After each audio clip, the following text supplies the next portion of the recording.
So this is still from Shalmaneser III's time. There is a Shalmaneser in the Bible, but it's not number 3.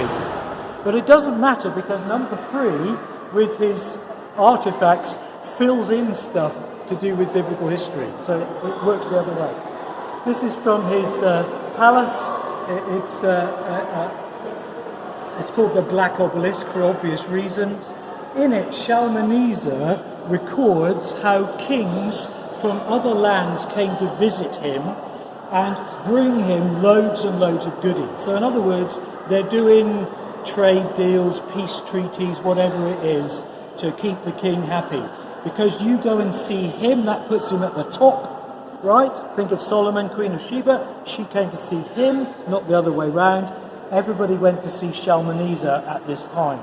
But the fascinating and surprising thing for us is, in this panel here, you have a man who is bending down in front of the king, and the text, which is cuneiform text, tells us that this is King Jehu of the house of Omri. Now the house of Omri was everybody's name for Israel.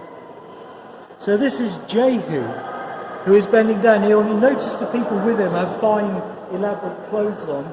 He has basically his undergarments on, because that's what he would do. You go and see the king, you bring him loads of presents, you bow down to him and acknowledge that he's the top guy, and then basically he'll leave you alone. And this is about 841 BC, so in other words, it's just when Jehu's kingship started. And this is a place where secular history tells us stuff the Bible doesn't bother to tell us about. It's not interested in this. Jehu had one job, and that was to destroy Ahab's wicked dynasty, to tear it apart. So when you read about Jehu, that's all he's doing. But at some point, when he took up the throne, one of his first trips was to go to the Assyrian capital, visit Shalmaneser, do a peace treaty, trade deal, and just kind of keep the big man happy. Then he can carry on back in Israel doing whatever he wants. And the Bible doesn't tell us about that because it's not interested.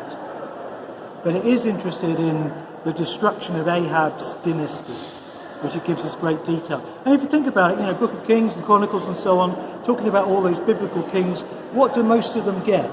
They were born, they had a bad dad, they lived a bad life, there's a book in the library if you're interested. That's it. Jehu, we get detailed chapters about his destruction of Ahab's dynasty. And we'll see more about that upstairs when we get up there with Jezebel and everything that's going on. So that is striking, because that is probably the only contemporary picture of a Bible king you will ever see. Because they were a rotten lot, most of the Bible kings. What's his name? His name is Jehu, Jehu. And although they were pretty, most of the Bible kings were pretty rubbish, pretty rotten lot, none of them, as far as we know, had their images made. Because that was idolatry and that was asking for real trouble. The only pictures you've ever seen of Bible kings are ones that are made up in the minds of artists hundreds or thousands of years later. But whoever did this saw Jehu and recorded him for us in the stone there.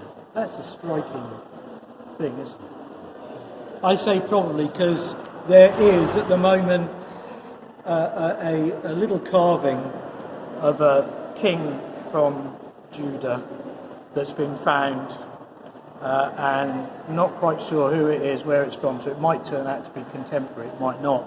But that for sure is Jehu. It's staggering, really. Staggering.